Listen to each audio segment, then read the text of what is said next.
El objetivo de la señalización es la regulación de la fisiología celular que va a permitir el funcionamiento coordinado de las células en los tejidos. Las señales que provienen de otras células regulan la gran medida las diferencias funcionales celulares, incluidos su metabolismo, su diferenciación, su movimiento, proliferación y la muerte.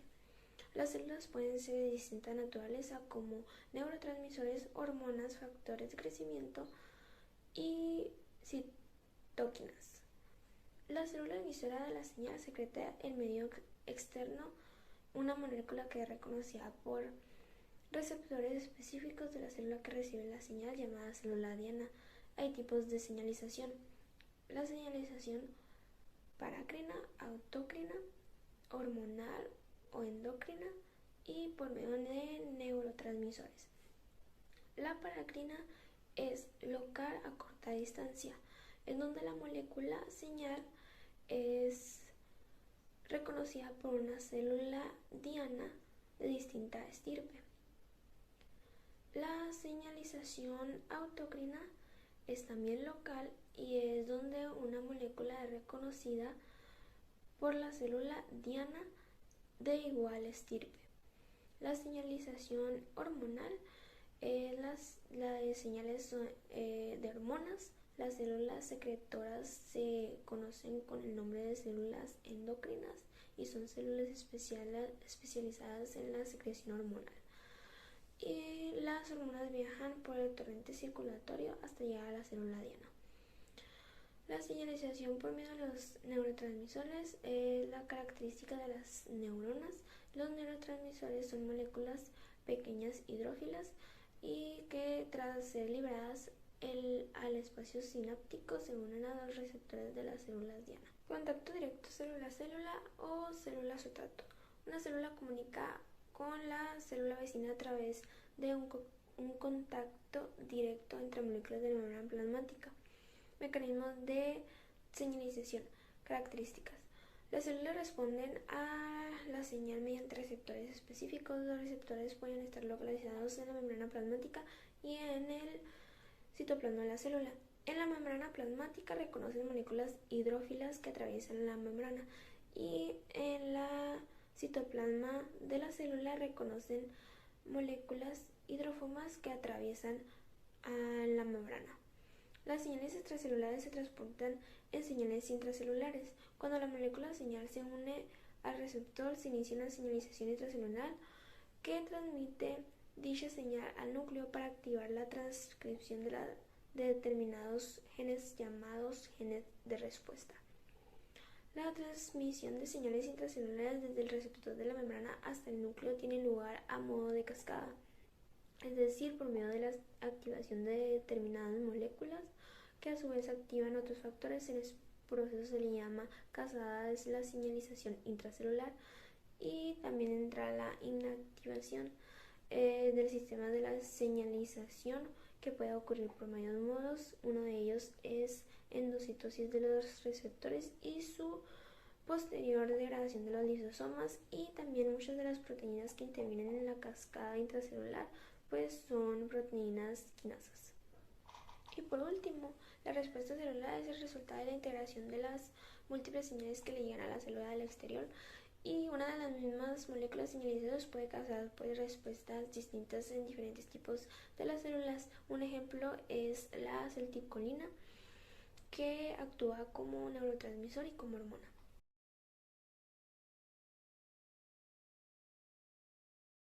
Ok, pues yo les voy a hablar de tipos de señalización celular mediados por la secreción de moléculas. La señalización a través de moléculas es el mecanismo más común que utilizan las células para comunicarse. Como se ha comentado anteriormente, las moléculas secretadas pueden ser mediadores locales, neurotransmisores u hormonas. Los mediadores locales son factores de crecimiento, citoquinas, eicosanoides y algunos gases como el óxido nítrico. Los factores de crecimiento son polipeptídicos producidos por distintos tipos celulares que regulan la proliferación en las células de un tejido. Pues a continuación en esta tabla se encuentran algunos factores de crecimiento y su acción en los tejidos.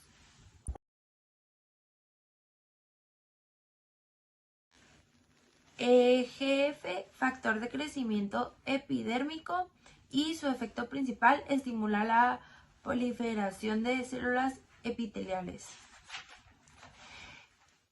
FGF, factores de crecimiento de los fibroblastos, y su efecto principal favorecen el crecimiento de los fibroblastos, células endoteliales y otros tipos de células derivados del mesodermo. IGF-1, factor de crecimiento semejante a la insulina tipo 1, y su efecto principal estimula la proliferación de numerosos tipos de celulares derivados de las 3 capas embrionarias. PDGF, factor de crecimiento derivado de las plaquetas, estimula su efecto principal es estimular la proliferación de células musculares lisas y endoteliales. TGF-A, factor de crecimiento de transformante A, y su efecto principal es similar al de FGF, actúa a través de su receptor. TGF-B, factor de crecimiento transformante B, y su efecto principal estimula la proliferación de células derivadas del mesodermo, como las células del estroma. VEGF, factor de crecimiento del endotelio vascular, y su función principal estimula la proliferación de las células endoteliales de los vasos. Y pues en esta imagen son algunos ejemplos de actuación de factores de crecimiento de señalización celular. FGF, factor de crecimiento de los fibroblastos. TGF-B, factor de crecimiento transformante B. La señal de stop indica la inhibición de proliferalización. EGF, factor de crecimiento de endotelio vascular.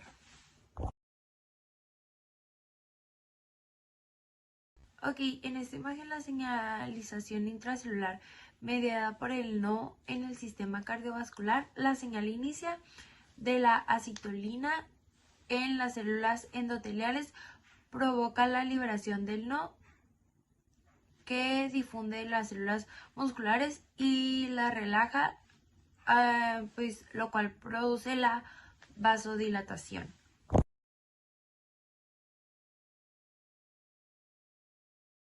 Este control del calibre vascular por parte del no tiene importantes implicaciones médicas. La nitroglicerina se ha empleado desde hace más de 100 años para tratar el infarto de miocardio y angina de pecho. Aunque no se conocía entonces que su efecto estuviera mediado por el no.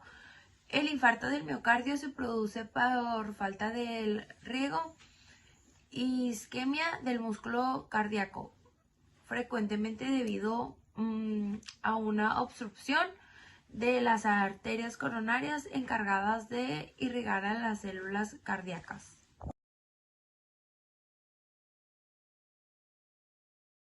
Ok, ahora les voy a hablar de señalización por medio de citoquinas. El término citoquina se refiere a un grupo de factores de señalización principalmente producidas por células del sistema inmunitario que participen en la respuesta inflamatoria y en la quimiotaxis. Esto viene siendo atracción de células mediada por citoquinas. Su efecto regula la proliferación y diferenciación de las células del sistema inmunitario. Más específicamente, las funciones de las citocinas se resumen en activación y proliferación de células del sistema inmunitario, participación de los procesos inflamatorios, tanto agudos como crónicos, control de la hematopoiesis en la médula ósea, inducción a la curación de heridas. Las principales células productoras de citoquinas son los macrófagos y los linfocitos. Aquí les voy a poner otra tablita que vienen siendo ejemplos de citocinas y algunos de sus efectos. Ok, ahora les voy a hablar de señalización mediante ecosanoides. Los ecosanoides son moléculas de naturaleza lipídica que actúan mediante señalización local, pues poseen una vida media muy corta y originan respuestas biológicas muy diversas, entre las que incluyen regularización del tono vascular y bronquial, inflamación, dolor, agregación plaquetaria y contracción muscular. Ok, yo les voy a hablar sobre los tipos de eicosanoides. Primero que nada, las prostaglandinas. La enzima ciclooxigenasa origina diferentes prostaglandinas a partir del ácido araquidónico. Hay dos tipos, que es la COX-1 presente en células y la COX-2 que se produce por respuesta a estímulos. Las prostaglandinas se descubrieron en la glándula prostática, por ello su nombre, y están presentes en muchos órganos, ahora se sabe. Y pues hay diferentes tipos, como es la prostaglandina E2, que esta causa vasodilatación, diuresis renal, broncodilatación, aumento de la producción de mucosidad y bicarbonato, y también produce fiebre cuando se libera en el centro termorregulador del cerebro. Otra es la prostaglandina 12. Esta comparte con la prostaglandina que había mencionado, que es la E2, algunos de sus efectos, y tienen importante función como antiagregante plaquetario. Los mastocitos producen grandes cantidades de prostaglandina D2. Estas tienen que ver con las reacciones alérgicas y también causando broncoconstricción y vasodilatación. La prostaglandina F2 alfa, esta es otra. Este tiene efectos en el aparato reproductor femenino, favoreciendo la ovulación y el parto. Otro tipo de eicosanoides son los tromboxanos. Estos se descubrieron en plaquetas, también llamados trombocitos, y su función es la agregación plaquetaria y es paso inicial en la coagulación sanguínea. Por último, los leucotrienos. Estos se llaman así porque son abundantes en leucocitos y su síntesis depende de la enzima lipoxigenasa. Los leucotrienos B4 tienen un efecto quimiotáctico sobre leucocitos y es vasodilatador. Ok, entonces podemos decir que los eicosanoides ayudan en el control de diversas enfermedades, pero su corta vida media impedía obtener respuestas terapéuticas sostenidas. Actualmente se han desarrollado fármacos que intervienen con las enzimas productoras de estas. Ahora les voy a hablar sobre la señalización por neurotransmisores. Estas son moléculas pequeñas, hidrofílicas, producidas por neuronas, que tras ser liberadas se unen a receptores específicos de la célula diana. Ejemplos de estos pueden ser la acetilcolina, la dopamina, la adrenalina o serotonina. Algunos neurotransmisores también actúan como hormonas. Ejemplos de ello puede ser la adrenalina, que es secretada por la glándula suprarrenal. Ahora les voy a hablar sobre la señalización hormonal. Estas son hormonas producidas por las células endocrinas secretadas a muy bajas concentraciones. Aquí hay dos tipos. Hormonas peptídicas son de naturaleza peptídica, como su nombre lo dice, son hidrofílicas, son hormonas como la insulina, la hormona del crecimiento y folículo estimulante. En el segundo grupo son las hormonas liposolubles, estas son hidrófobas, son hormonas sexuales como la testosterona, la progesterona y el estradiol. La señalización por medio de receptores de membrana. Los receptores de membrana son proteínas anfipáticas que recogen las señales extracelulares y las transmiten al interior celular. Aquí hay tres grupos, que son las asociadas a proteínas de canales, asociadas a proteínas G y enzimáticas o catalíticas.